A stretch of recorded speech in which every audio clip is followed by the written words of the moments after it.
She acted poor and naive when she met her husband's family. It turned out that she owned everything they bragged about. What happened next will leave you speechless. Imagine walking into a room where everyone looks down on you, mocks your clothes, questions your worth, only to discover you hold the keys to their entire existence. That's exactly what happened to Zara Okonkwo. We've lost everything! They treated her like dirt beneath their designer shoes. What they didn't know? She owned the ground they stood on. Viewers, before we dive into this incredible story, do me a favor. Hit that subscribe button right now. Seriously, you don't want to miss stories like this. And while you're at it, smash that like button because this one's going to blow your mind. Oh, and drop a comment telling me where you're watching from. Lagos? London? New York? Atlanta? I want to know where my amazing viewers are tuning in tonight. Now, let's get into this story. The afternoon sun poured through the floor-to-ceiling windows of the Ashford family estate in Potomac, Maryland. Crystal chandeliers caught the light, scattering rainbow fragments across marble floors that gleamed like mirrors. The air smelled of expensive perfume, fresh orchids, and old money. This was the kind of wealth that didn't announce itself. It simply existed, unapologetic and absolute. Zara Okonkwo stood in the foyer, her worn canvas sneakers squeaking slightly against the polished stone. She wore a simple cotton dress from a thrift store, the kind that had been washed so many times the floral pattern had faded to soft pastels. Her natural hair was pulled back in a simple bun, no elaborate styling, no expensive products, just her, simple, unadorned, honest. Her husband, Kofi Ashford, stood beside her, his hand finding hers instinctively. He squeezed gently, a silent reminder that he was there, that they were in this together. He'd warned her about his family, the expectations, the judgment, the way they measured worth in stock portfolios and property deeds. But Zara had insisted on meeting them as herself, not as some polished version designed to impress. "You ready?" Kofi whispered, his dark eyes searching her face. She nodded, a small smile touching her lips. "I've faced boardrooms full of angry shareholders. I think I can handle Sunday dinner." He didn't smile back. That's what worried her. The double doors to the sitting room opened, and a woman emerged like royalty entering court. Camille Ashford, Kofi's mother, moved with the kind of grace that came from decades of finishing schools and charity galas. Her silver-streaked hair was styled in an elegant updo. Her cream pantsuit probably cost more than most people's monthly rent, and diamonds glittered at her throat and wrists. Everything about her screamed refinement, class, untouchable sophistication. Her eyes swept over Zara in one dismissive glance. The smile on her face didn't reach her eyes. "Kofi, darling," she said, her voice smooth as silk and just as cold. She kissed the air beside her son's cheeks. "So good to see you. And this must be." She paused, letting her gaze drift back to Zara with barely concealed distaste. "The girl you've been telling us about? Mother, this is Zara," Kofi said firmly. "My wife." The word hung in the air like a challenge. Camille's smile froze. "Wife?" She repeated the word as if tasting something bitter. "How? Sudden. You didn't mention a wedding." "It was small," Kofi said. "Intimate. Just us and a few close friends." "I see." Camille's tone could have frozen water. "How economical." Zara extended her hand. "Mrs. Ashford, it's a pleasure to finally meet you. Kofi has told me so much about his family." Camille looked at Zara's hand as if it might be contaminated, then took it with 2 fingers, barely a touch before releasing it. "I'm sure he has." She turned on her heel, her designer pumps clicking against the marble. "Well, don't just stand there. Everyone's waiting in the salon. I'm sure they're all quite curious." The salon was exactly what Zara expected. More crystal, more marble, more money on display than most people would see in a lifetime. A grand piano sat in the corner, probably worth 6 figures. Abstract art that looked like it belonged in a museum covered the walls. Fresh flowers and arrangements that probably cost $1,000 each sat on every surface. And the family, oh, the family. Kofi's father, Reginald Ashford, stood by the fireplace in a cashmere sweater and tailored slacks, a glass of bourbon in his hand. His salt and pepper hair was cut with military precision, his posture rigid, his expression that of a man who'd spent his life commanding rooms. He barely glanced up when they entered. On the sofa sat Kofi's older sister, Valencia, and her husband, Preston. Valencia wore a silk blouse and pencil skirt, her relaxed hair falling in glossy waves past her shoulders. Jewelry adorned her ears, neck, and fingers, each piece probably insured for more than most people's cars. Preston, in his designer suit, checked his Rolex with obvious impatience. And then there was Kofi's younger brother, Quentin, sprawled in an armchair with the casual arrogance of someone who'd never been denied anything. He looked up from his phone long enough to smirk. "So this is the mystery woman?" Quentin said, his voice dripping with amusement. "The one who managed to trap our golden boy." "Quentin," Kofi warned. "What?" Quentin shrugged, still smirking. "I'm just saying what everyone's thinking. You disappear for 6 months, come back married to someone we've never met, never even heard of. It's a little suspicious, don't you think?" Valencia set down her wine glass with a delicate clink. "I think what Quentin means is that we're all just surprised. You know how important family is to us, Kofi. We would have expected to be included in such a significant decision, especially when that decision involves joining our family," Preston added, his eyes sliding over Zara with obvious skepticism. "We have a certain standard to maintain." Zara felt Kofi tense beside her, but she placed a gentle hand on his arm. She could handle this. She'd faced worse. "I understand this is unexpected," Zara said quietly, her voice calm. "And I'm sorry we didn't include you in the wedding. It happened quickly, but that doesn't make it any less real." Reginald finally spoke, his voice deep and authoritative. "Sit down, both of you." They sat. Zara perched on the edge of a chair that probably cost more than her car, hands folded in her lap. Kofi sat beside her, his jaw tight. Camille settled onto the sofa across from them, crossing her legs elegantly. "Well, Zara, why don't you tell us about yourself? Your family? Your background? Your education?" The question sounded polite, but the underlying message was clear. "Prove you belong here." Zara took a breath. "I grew up in a small town in South Carolina. My parents were teachers. They passed away a few years ago in a car accident. I went to community college, worked my way through, and then transferred to finish my degree." "Community college," Valencia repeated, as if the words themselves were distasteful. "How? Resourceful. And what do you do now?" Camille asked. "For work?" "I work in consulting," Zara said simply. Preston leaned forward. "Consulting? That's rather vague. What kind of consulting? Financial? Legal? Management?" "A little of everything," Zara replied, keeping her tone neutral. Quentin laughed outright. "A little of everything. That's code for, I don't have a real job, isn't it?" "Quentin," Kofi snapped. "Oh, come on, brother. You can't expect us to pretend this is normal. You're a vice president at one of the most prestigious investment firms in the country. You have a trust fund worth millions. And you married a woman who went to community college and works in vague consulting?" He shook his head. "I mean, the math isn't exactly mathing here." Valencia's smile was sharp as a knife.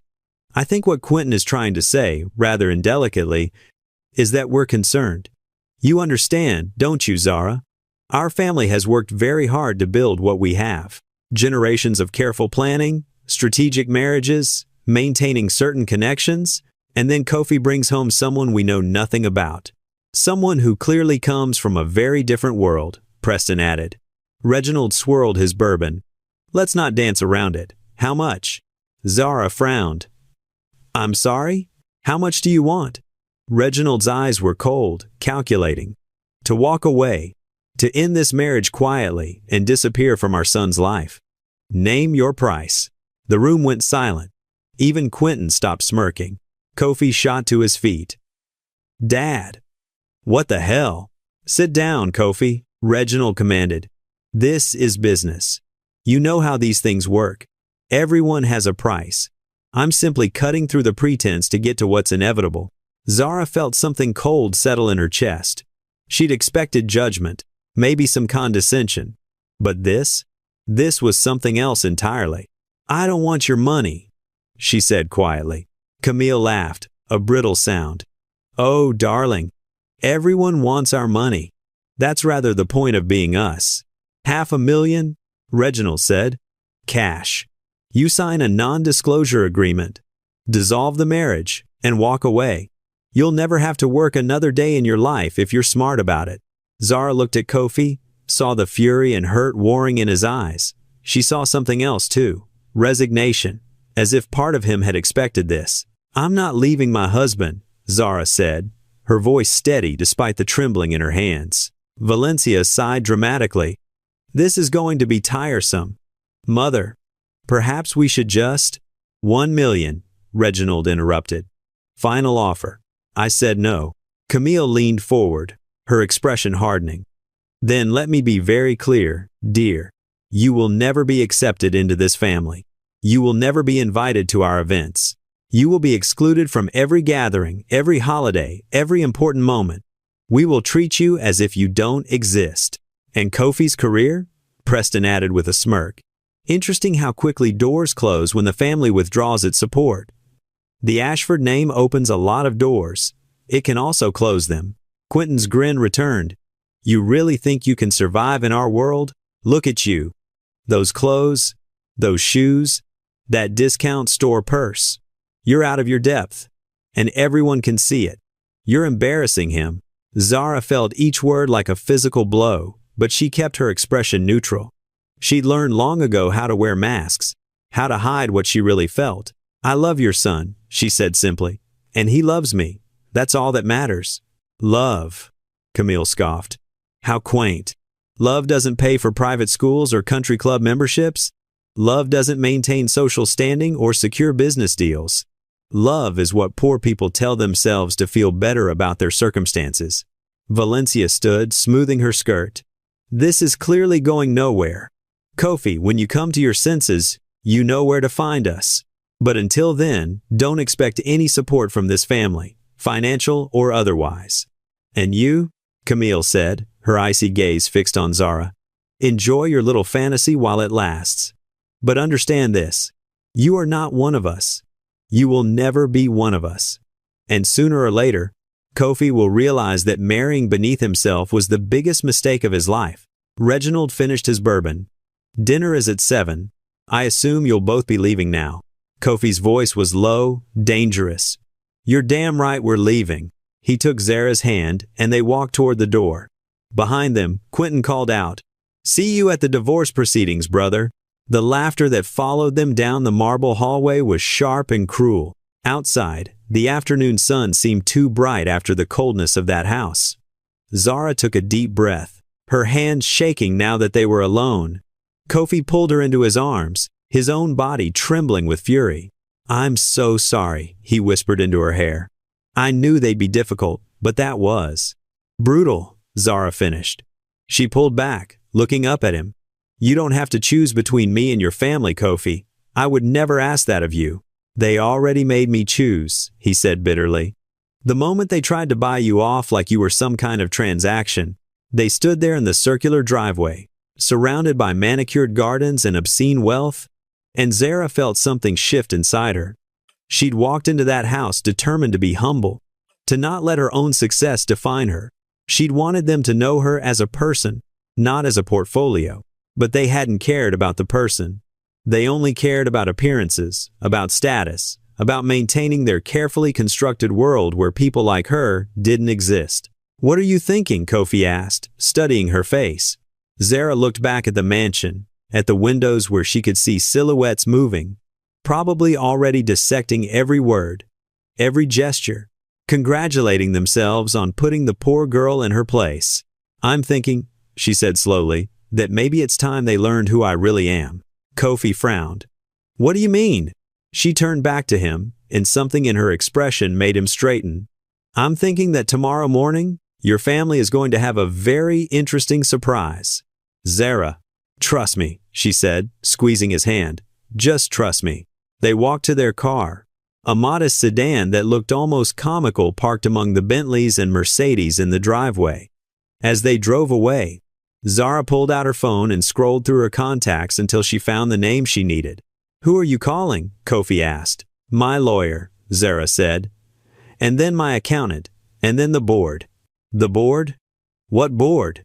She looked at him, a small smile playing at her lips. Do you remember when we first met? You asked me what I did for work, and I said, consulting? Yeah, I wasn't lying. I do consult. I consult for the companies I own. Kofi's hands tightened on the steering wheel. What? Pull over, Zara said gently. He pulled into a shopping center parking lot and turned to face her. Confusion and curiosity warring in his expression. Zara took a breath. My parents weren't just teachers. They were also brilliant investors. They started with nothing, worked multiple jobs, saved every penny, and invested wisely, very wisely. By the time I was born, they'd built a substantial portfolio. When they died, I inherited everything. The properties, the stocks, the businesses, all of it. Why didn't you tell me? Because I wanted you to love me for me, she said simply. Not for what I have. You understand that. Don't you, you of all people? Kofi had pursued business, had worked his way up despite his family's money, because he'd wanted to prove himself on his own merit. He'd always resented the assumptions people made about him because of his last name. He nodded slowly. I understand. But Zara, how much are we talking about here? She smiled. The consulting firm I work for?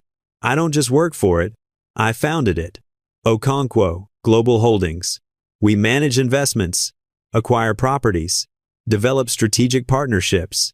Last year, our portfolio was valued at just under $3 billion. The color drained from Kofi's face. The building your father's law firm operates in? I own it. The resort your sister got married at last year? I own that too. The investment firm where you're a vice president? We hold a 40% stake. And the company that manufactures Preston's precious luxury watches? I'm the majority shareholder. Kofi stared at her. You're serious. Completely. So when they were in there, offering you money, treating you like I was beneath them? Zara finished. Yes. The irony isn't lost on me. He started laughing. It started as a chuckle, then built into full, genuine laughter that made his eyes water. Oh my God. My mother tried to pay off a billionaire. Almost billionaire, Zara corrected with a smile. Same difference. He shook his head, still laughing. They have no idea. No, Zara agreed. They don't. His laughter faded, replaced by a more serious expression. What are you going to do?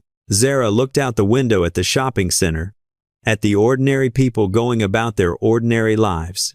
She thought about her parents, about how they'd taught her the value of hard work and humility. They'd always told her that wealth was a responsibility, not a trophy, that money should serve purpose, not pride. But they'd also taught her that respect was earned and that no one had the right to treat another person as less than.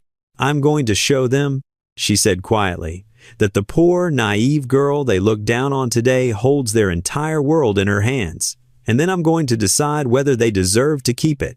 Kofi searched her face. Are you sure? This could get ugly. It already is ugly, Zara said. They made it ugly the moment they tried to buy me. The moment they treated you like a fool for loving me. She turned to him. You said once that you wish they could see past their own privilege long enough to understand real value. Well, tomorrow they're going to learn exactly what real value looks like. He was quiet for a long moment. Then he reached over and took her hand. I love you. You know that, right? Whether you're a billionaire or whether you worked minimum wage. That hasn't changed. I know, she said softly. That's why I married you. They sat there as the sun began to set, painting the sky in shades of orange and gold. Tomorrow would bring revelations, consequences, maybe even destruction. But tonight, they had each other, and that was enough. Zara pulled out her phone again and started typing. I'm sending instructions to my team. By 8 a.m. tomorrow, the Ashford family is going to receive some very interesting information. What kind of information?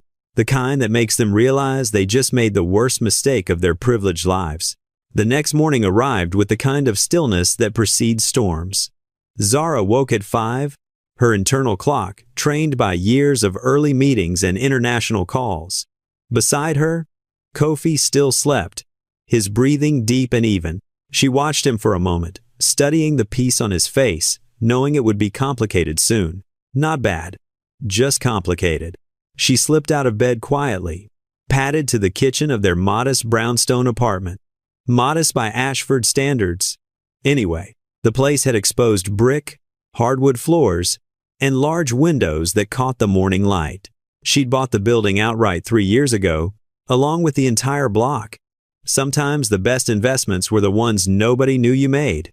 Coffee brewing, she opened her laptop and began scanning the reports her team had compiled overnight. Every property deed, every stock certificate, every business connection between her holdings and the Ashford family interests. It was more extensive than even she'd realized. Her parents had taught her to invest in quality, in infrastructure, in the things people needed but rarely noticed. Real estate, manufacturing, supply chains.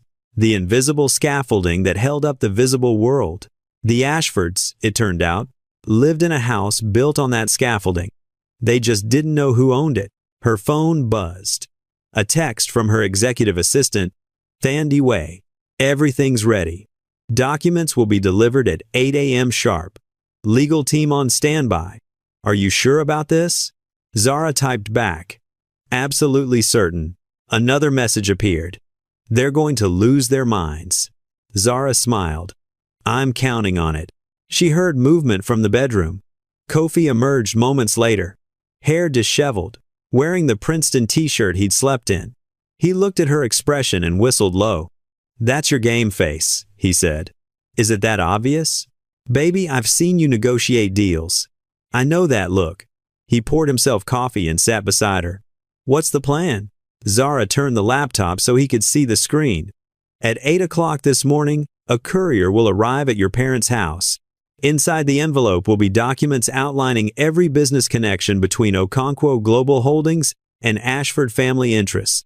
Property deeds, stock certificates, board positions, everything. Kofi scrolled through the list, his eyes widening. Jesus, you really do own half their lives.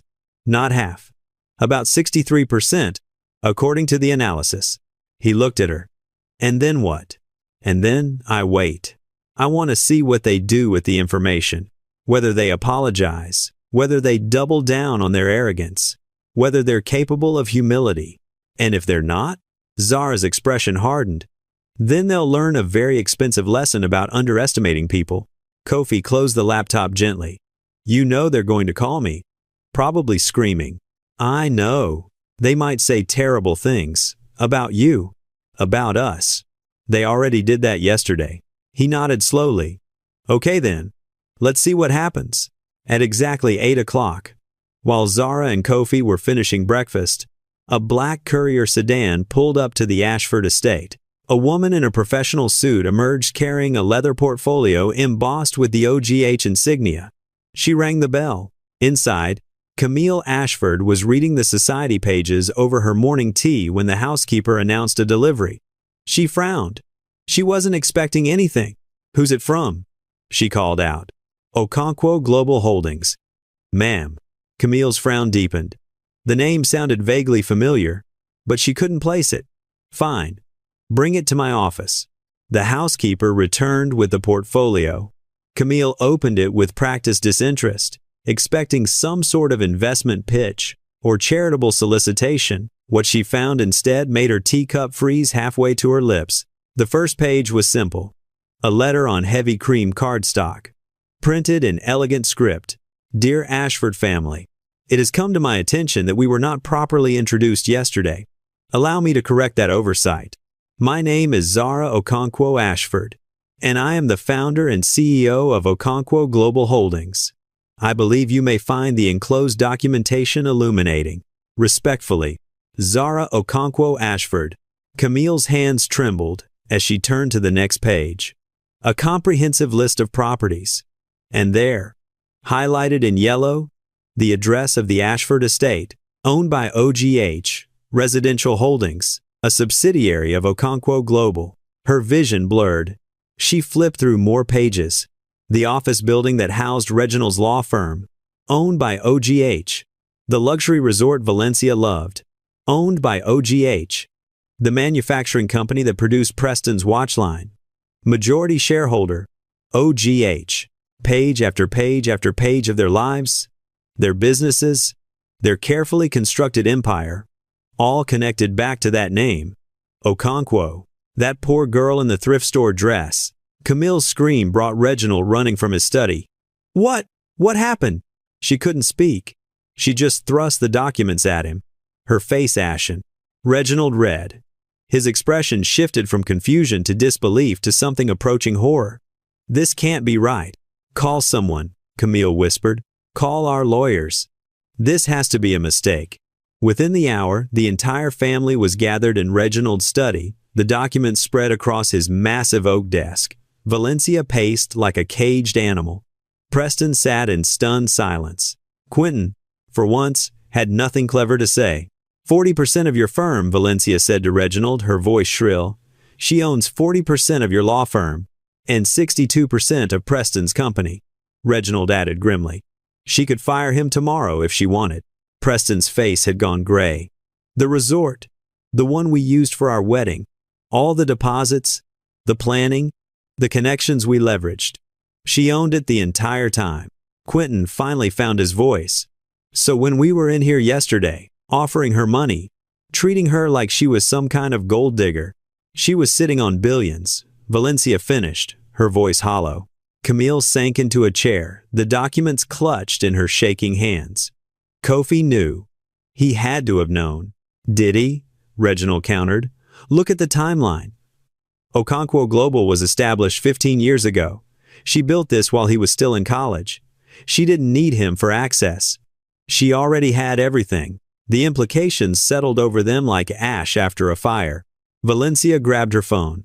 I'm calling him, right now. She dialed. It rang once, twice. Then Kofi's voice, calm and measured. Valencia. Don't you Valencia me, she snapped. Did you know? About her? About all of this? Found the documents, did you? Answer the question, Kofi. There was a pause. I found out last night. Same time you did, apparently. She kept it private because she wanted me to love her for who she is, not what she has. A concept I'm sure you find difficult to understand. This isn't funny. I'm not laughing. But I do find it interesting that you're all so shocked. You spent years telling me that worth is measured in money and power. Well, guess what? My wife has more of both than this entire family combined. So by your own metric, I married very, very well. Preston grabbed the phone. Kofi, we need to talk about this rationally. There are business implications here. Partnerships we need to maintain. Then I suggest you start by apologizing to my wife. Apologizing? Preston's voice rose. For what? We didn't know who she was. Exactly, Kofi said coldly. You didn't know, but you treated her like garbage anyway. You offered her money to leave. You mocked her clothes, her background, her education. You did all of that without knowing a single thing about her actual worth, which tells me everything I need to know about your character. Camille took the phone, her voice trembling. Kofi, sweetheart, surely you understand this is a lot to process. We were protecting you. Protecting me? From what? From a brilliant, successful woman who loves me? From someone who built an empire from nothing? From the person who apparently finances half of our family's lifestyle without any of you even realizing it? That's not fair. Fair? Kofi laughed bitterly. You want to talk about fair? Let me tell you what would be fair, mother. Fair would be you treating my wife with the respect she deserves. Fair would be you judging her on her character, not her clothes. Fair would be you trusting my judgment instead of assuming I'm an idiot who got conned. Reginald took the phone. Son, let's all calm down. No one is saying you're an idiot. You offered her $1 million to disappear. What would you call that? Silence. I'll tell you what happens next. Kofi continued. Zara is going to continue running her business exactly as she has been. She hasn't decided yet what that means for the various Ashford family interests within her portfolio. But I can tell you this, the way you all behaved yesterday is going to factor heavily into her decision-making process. Valencia grabbed the phone back. You can't be serious. She wouldn't actually hurt the family businesses because of a dinner conversation, wouldn't she? You told her she'd never be accepted. You told her she was beneath us. You laughed at her. And now you want her to what? Exactly. Keep quietly funding your lifestyles while you treat her like hired help? Kofi, please. Here's what's going to happen, Kofi said, his voice hard as steel. You're going to think very carefully about how you want to move forward. And then, if you're smart, you're going to call my wife directly and have a very different conversation than the one you had yesterday. Because right now, the only thing standing between your comfortable lives and some very uncomfortable changes is her goodwill. And after yesterday, I'd say that's running pretty thin. He hung up. The family stared at the phone in Valencia's hand as if it might explode. He wouldn't let her destroy us, Camille whispered. He's our son. Reginald's laugh was bitter. He's also her husband. And if you'd been paying attention instead of counting his trust fund, you might have noticed that our son has principles. He's not like us. He never has been. Quentin, who'd been uncharacteristically quiet, finally spoke. So what do? We apologize, Reginald said heavily. Apologize? Valencia whirled on him. To her? After she humiliated us with this revelation? She didn't reveal anything, Preston said quietly. Everyone turned to look at him. She just sent us information. Facts. She didn't call the press. She didn't make a scene. She simply showed us who she is. We're the ones who feel humiliated because we realized we massively misjudged her. Camille stood abruptly. I won't do it. I won't apologize for trying to protect my son from what looked like an obvious social climber. Even though she climbed higher than any of us ever will, Reginald asked. That's not the point. Then what is the point, Camille? That you were wrong? That your precious instincts about people failed you? That maybe, just maybe, not everyone who doesn't wear designer clothes is beneath our notice? The words hung heavy in the air. Valencia sank onto the sofa. What happens if we don't apologize? What happens if she decides to be vindictive? Reginald picked up the documents again, scanning through them with the trained eye of a lawyer. She could raise our rent to market rate. For starters, this estate? We've been paying below market value for 20 years. I never questioned it. Thought it was just a good deal our real estate attorney negotiated. He looked up. She was giving us a discount the whole time. Preston's company? He continued. She's a majority shareholder. She could call a board meeting tomorrow and vote him out as CEO. The resort? She could revoke Valencia's platinum membership. My law firm? She could terminate our lease or triple it. She wouldn't even need a reason beyond standard business practices. Quentin's face had gone pale. I just accepted a position with Meridian Capital. They're part of her portfolio too, aren't they? Reginald checked the documents. 38% stake. She's on their board. So she could block my hiring. Or have you fired after you start? The reality settled over them like a suffocating blanket. The poor girl they'd mocked yesterday held every single thread of their carefully woven lives, and she could unravel them with a phone call. Camille sat back down, suddenly looking her age. How did this happen? We happened, Reginald said quietly. Our arrogance happened. Our assumption that wealth and worth are the same thing. Our belief that anyone without our pedigree must be less than us. Valencia wiped at her eyes. I was so cruel to her. The things I said, we all were, Preston admitted. Quentin's voice was small, almost childlike. I called her a trap. I implied she was a gold digger in front of everyone. They sat in silence, each replaying the previous day's dinner in their minds, each word and sneer and dismissive gesture now taking on horrifying new weight. Finally, Camille stood. I need to make a call. To whom? Reginald asked. To my son's wife. To apologize, and to hope that she's more gracious than we deserve. Meanwhile, across town in their brownstone, Zara sat in her home office reviewing quarterly reports. Her phone rang. Private number. She let it go to voicemail.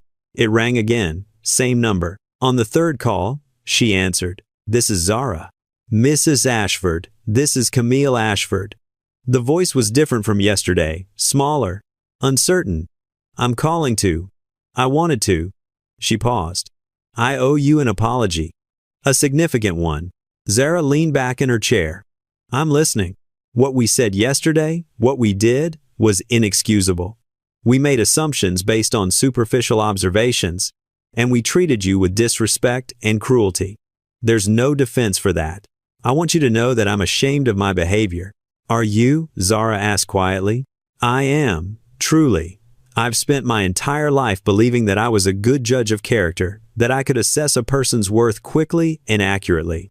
Yesterday proved that I've been living in a bubble of my own prejudice. And what changed between yesterday and today? There was a long pause. I received your documents. So, you're apologizing because you found out I'm wealthy? No. I mean, yes, the documents were a wake-up call, but… Camille's voice cracked. I'm apologizing because I hurt someone my son loves. I'm apologizing because I was wrong about you in every possible way. I'm apologizing because I allowed my own insecurities about class and status to turn me into someone I don't recognize. Zara heard genuine emotion in the older woman's voice. But emotion and change were different things. Mrs. Ashford, can I tell you something my mother told me before she died? Please. She said that you can learn everything you need to know about someone by watching how they treat people they think can't do anything for them. Waiters, janitors, store clerks, people they perceive as beneath their notice. Silence on the other end. Yesterday, you thought I was one of those people. Someone who couldn't do anything for you, who didn't matter in your world, and you treated me accordingly. You tried to pay me to disappear. You mocked my education, my clothes, my background. You laughed at my husband for loving me. I know, and I have no excuse. The question isn't whether you have an excuse, Zara said. The question is, if I was actually the person you thought I was yesterday, would you be calling to apologize today? The silence stretched so long that Zara thought the call had dropped. Finally, Camille spoke, her voice barely a whisper. No, probably not. And that's something I'm going to have to live with. Zara appreciated the honesty, at least. Your documents mentioned several business connections. Camille continued. I want you to know that I'm not calling to protect those interests. Whatever decisions you make regarding your properties and investments, I'll accept them. If we lose the house, we lose it. If the partnerships dissolve, so be it. That's not why I'm calling. Then why are you calling? Because my son loves you. And because after sitting here all morning, looking at the evidence of what you've built, what you've accomplished, I realize something. You could have revealed all of this yesterday. You could have walked into our home wearing designer everything, announcing your wealth, putting us in our place from the start. But you didn't. You came as yourself, simply and honestly, wanting to be judged on your character. Camille took a shaky breath. That takes more strength than I've ever had. And I'm sorry that I mistook your humility for weakness. Zara closed her eyes. Part of her wanted to stay angry, to make them suffer, to use her leverage to teach them a lesson they'd never forget. But another part of her, the part that still remembered her parents' teachings about grace and second chances, whispered that revenge was easy, but forgiveness was powerful. Mrs. Ashford, I'm not interested in destroying your family. That was never my goal. I know. But I do need you to understand something. I didn't marry Kofi for his connections or his trust fund. I married him because he's the first person who ever looked at me and saw just me, not my portfolio, not my potential, not what I could do for him, just me. That's precious, and I won't let anyone, family or otherwise, try to take that away or diminish it. I understand. Do you? Because yesterday you essentially accused me of being exactly what I'm not. A social climber. A gold digger. Someone using your son. And I was completely, utterly wrong.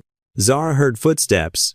Kofi appeared in the doorway, eyebrows raised in question. She mouthed, "Your mother," and watched his expression shift.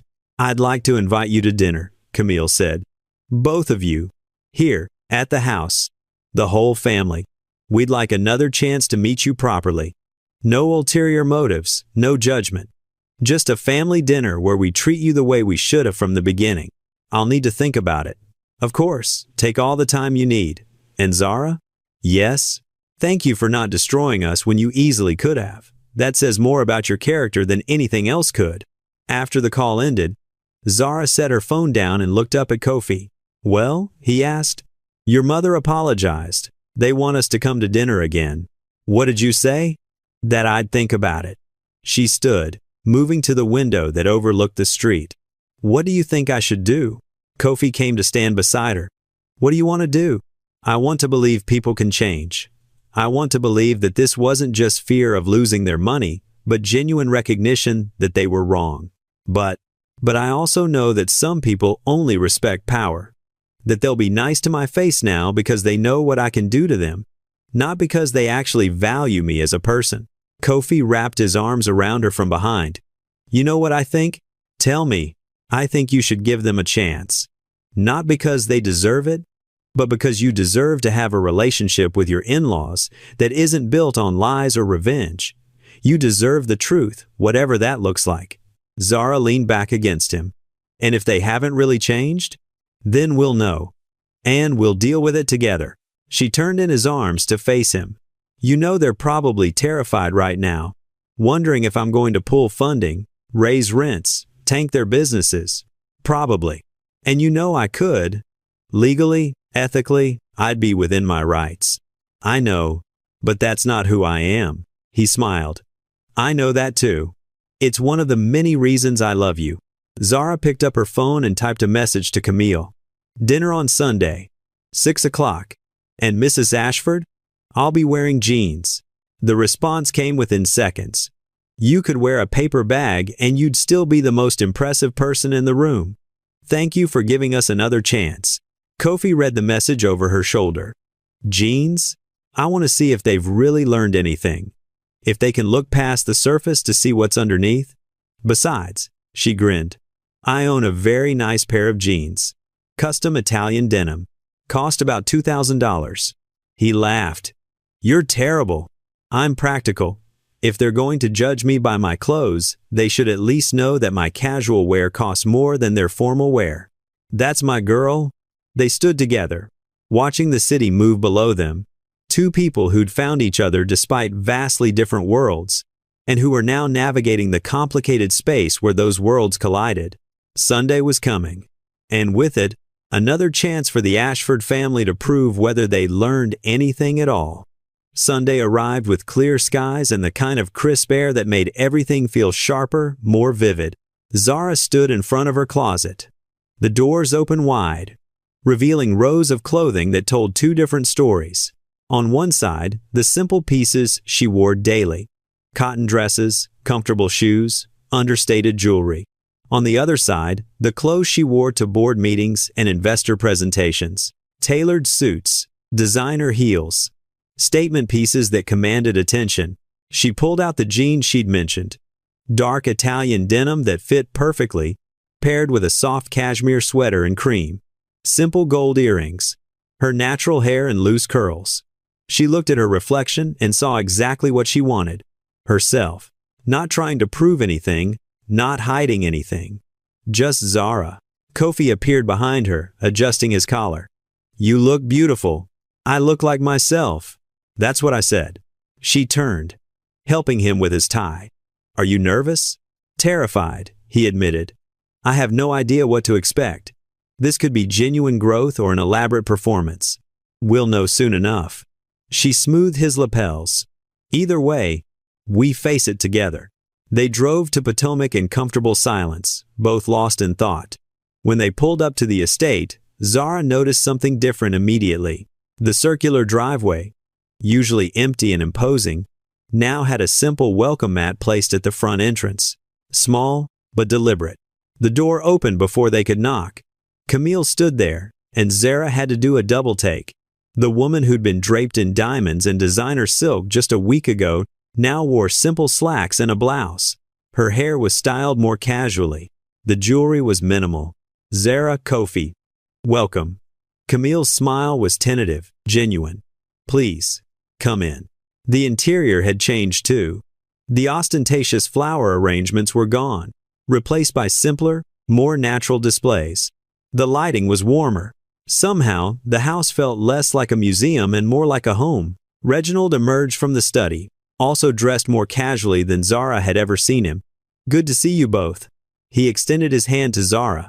Thank you for coming. His handshake was firm, respectful.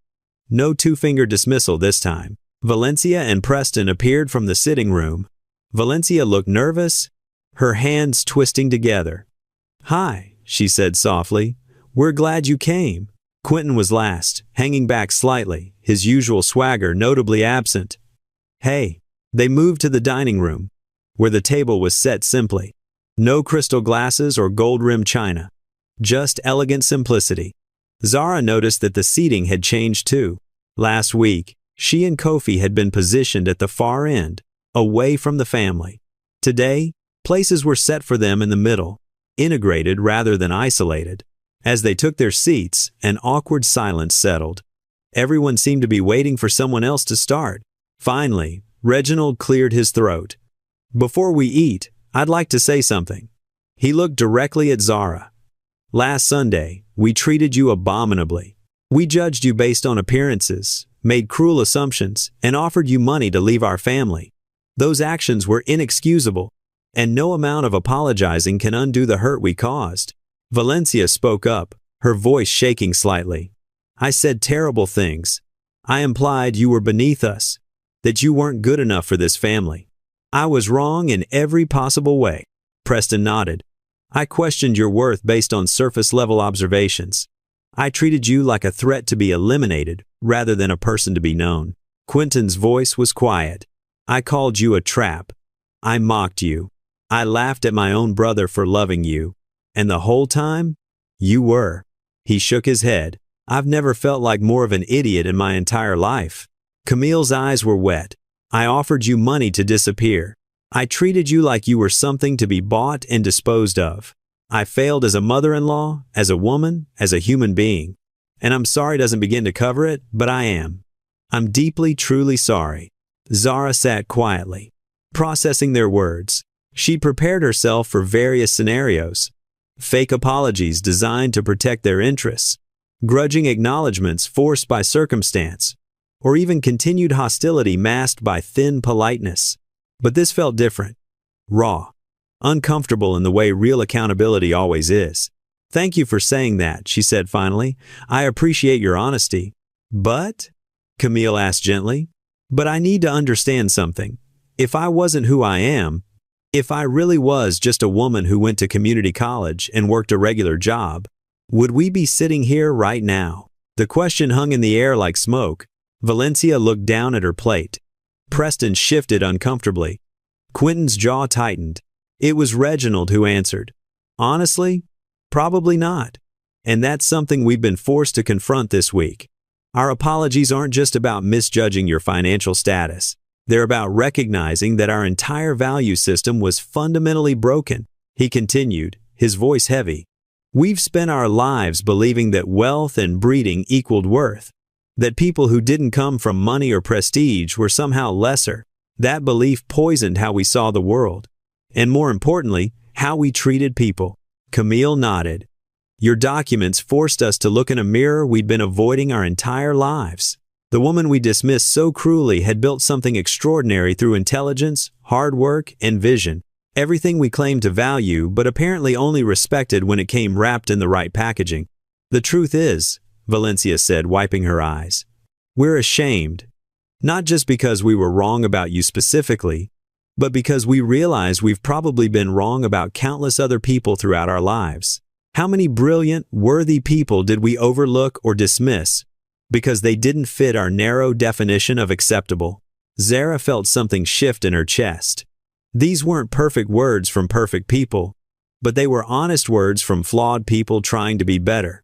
"Can I tell you about my parents?" she asked quietly. Everyone nodded.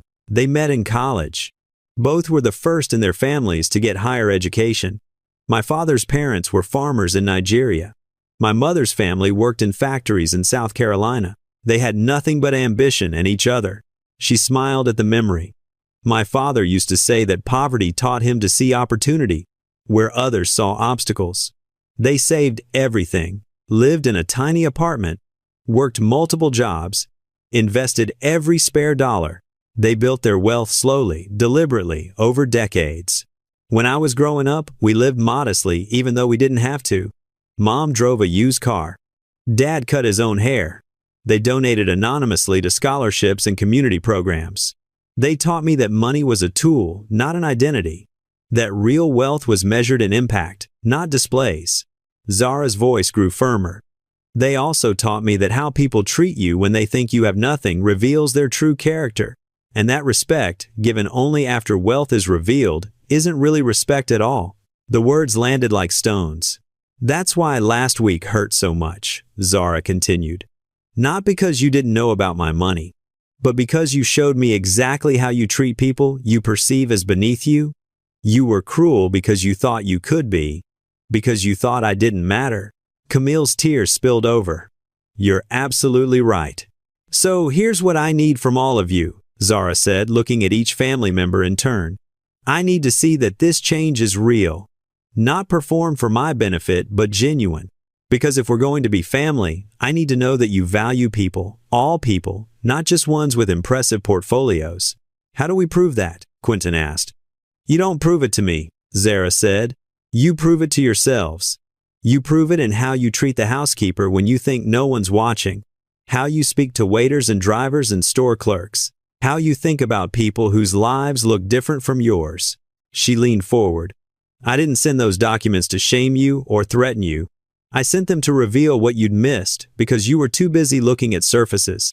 I wanted you to understand that the woman you dismissed had value that had nothing to do with your acceptance or approval. Reginald nodded slowly. We understand. And you're right to be skeptical. Words are easy. Behavior change is hard. So let's start with behavior, Zara suggested. Tell me about your week. What changed? Valencia spoke first. I called the resort, the one you own, where Preston and I got married. I spoke with the staff supervisor to thank her for the work they'd done. Actually spoke with her, not at her. Her name is Maria. She's been there 15 years. She put 3 kids through college on that job. I never knew that because I never asked. Preston added, I met with the workers at my company. Not just management, but the people on the production floor. Learned their names. Heard their concerns about safety protocols and break room facilities. Implemented changes immediately. I'd been CEO for 3 years and never thought to do that before. Quentin looked embarrassed. I withdrew my application for Meridian Capital. Not because I was afraid you'd block it, but because I realized I hadn't earned it. The position was offered based on family connections, not merit. I'm starting over at a smaller firm where no one knows my last name. I need to prove myself on my own. Camille's smile was sad. I resigned from 3 charity boards. Turns out, I was only there for the social status and photo opportunities. I've started volunteering at a community center in Southeast DC. Actually volunteering, not just writing checks. Teaching financial literacy to single mothers. It's humbling and hard, and the most meaningful thing I've done in years. Reginald set down his fork. I offered pro bono services to a tenants' rights organization. Real legal work, not just token representation. I've spent the week helping people fight wrongful evictions. People who are facing homelessness because landlords are exploiting them. People I would have walked past on the street without a second glance a month ago. Zara felt tears prick her own eyes.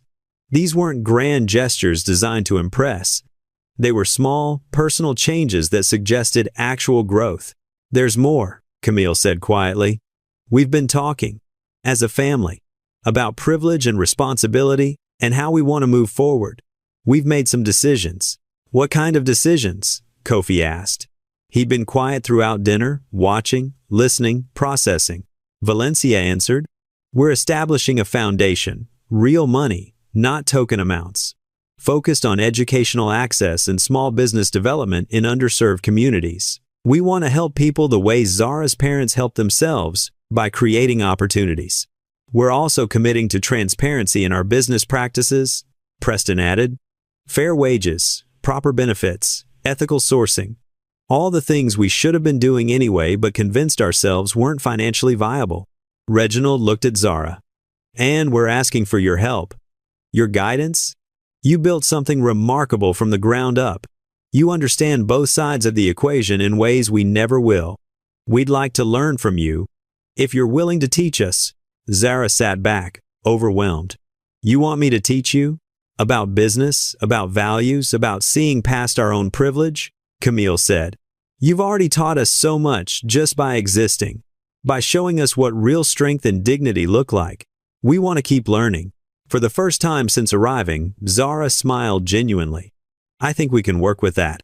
The tension that had filled the room since they arrived began to ease. Dinner continued with actual conversation, not performance. They asked about her business, genuinely interested in her strategies and philosophies.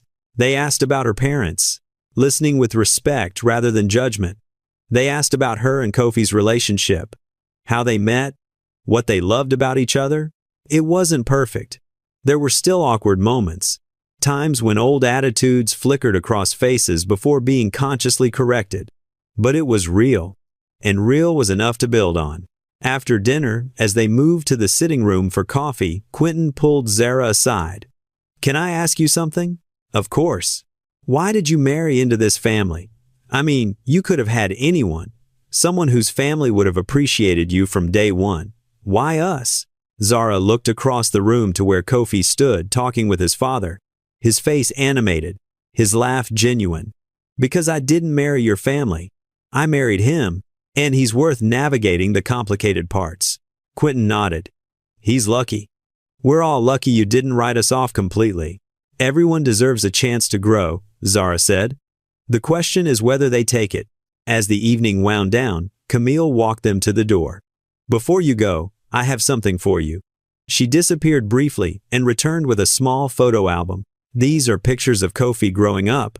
I thought you might like to have them. Zara took the album, touched. Thank you. There's one more thing, Camille said, her voice soft. The house. I know you own it. And I know we've been paying below market rate for years. We'd like to correct that. Pay what it's actually worth. Zara shook her head. That's not necessary. It is to us. We don't want special treatment anymore. We want to stand on our own, pay our own way, earn our place. Mrs. Ashford. Camille. Please call me Camille. Zara smiled. Camille, the house was part of a larger investment portfolio my parents acquired. They kept the rates low because they believed housing should be accessible. I'm honoring their philosophy, not giving you a favor. Camille's eyes filled again. Your parents raised an extraordinary woman. They did their best. As Zara and Kofi drove home, he reached over and took her hand. So, what do you think? I think people can surprise you, she said. I think growth is possible, even for people who seemed impossibly stuck in their ways. Do you trust them? Not yet, but I want to. And I think that's a start. They pulled into their parking space, and Kofi turned to face her. I love you, and I'm so damn proud of you. For what? For being bigger than the hurt they caused. For giving them a chance when you didn't have to. For showing them grace while still maintaining your dignity. Zara leaned over and kissed him. We show people who we are by how we respond to who they are. I want to be someone who believes in second chances, even for people who don't deserve them, especially for people who don't deserve them. That's what grace is. They climbed the stairs to their apartment, the city lights twinkling around them. Inside, Zara made tea while Kofi flipped through the photo album his mother had given them. Baby pictures, school photos, family vacations. A whole history she was now part of. Look at this one, Kofi laughed, pointing to a picture of himself at about 7, missing his front teeth, grinning at the camera. I thought I was so cool. Zara looked over his shoulder. You were adorable. Was. She kissed the top of his head. Still are. Her phone buzzed. A text from Valencia. Thank you for tonight. For giving us another chance. I know we have a long way to go to earn your trust. But I want you to know I'm committed to being better. Not just to you, but to everyone. You've changed how I see the world. Another text came through, this one from Camille. I've been thinking about what you said about proving change to ourselves. Tomorrow I'm having lunch with our housekeeper, Elena. Actually sitting down with her. Not just talking at her while she works. I want to know her story. Thank you for opening my eyes. Zara showed the messages to Kofi. They're really trying. Yeah, he said softly. They really are. Over the next few weeks, the changes continued. Small at first, then growing. Valencia started a mentorship program for young women from low-income backgrounds interested in business. Preston implemented profit sharing for all employees at his company, not just executives. Quentin got the job at the smaller firm on his own merit and thrived without his family name smoothing the way. Camille became a fixture at the community center. Her financial literacy classes growing so popular, they had to add more sessions. Reginald's pro bono work expanded, and he brought other lawyers from his firm along, creating a culture of service. And through it all, they kept Zara updated. Not seeking her approval, but sharing their journey with someone who'd catalyzed it. Family dinners became regular occurrences, more relaxed each time, more genuine. 3 months after that first reconciliation dinner, Zara sat in a board meeting at Okonkwo Global Headquarters. Her executive team was presenting on a new initiative, a partnership with the Ashford Foundation to create accessible small business loans and mentorship programs. The foundation has committed $50 million over 5 years, Thandiwe explained. They're not looking for control or recognition, just impact. They've asked us to manage the program because they trust our judgment. Zara reviewed the proposal. It was solid, well thought out, designed to actually help people rather than just generate good PR. Approved. Let's move forward. After the meeting, she walked to her office window, looking out over the city. Her phone rang. Kofi, hey you, how was your day? Productive? Yours? Interesting. I just got a promotion. Kofi, that's amazing. It gets better. They're creating a new division focused on ethical investing and sustainable business practices. They want me to lead it. That's perfect for you. I know. And Zara? I got it on my own. No family connections, no behind-the-scenes deals. Just my work and my vision. She heard the pride in his voice, the satisfaction of earning something himself. I never doubted you. I know you didn't. That's one of the many reasons I love you. That evening, the Ashford family gathered again, this time at Zara and Kofi's apartment. It was Zara's turn to host, and she'd kept it simple. Homemade food, comfortable seating, none of the formality that had defined their first meeting. As they sat around the table, laughing and talking and simply being together, Zara realized something profound had shifted. These people who'd once treated her with contempt were now genuinely trying to be better. Not perfect, but better. And that was what mattered. I propose a toast, Reginald said, raising his glass. To Zara, who taught us that the most valuable things in life can't be bought, and that real worth is measured in character, not currency.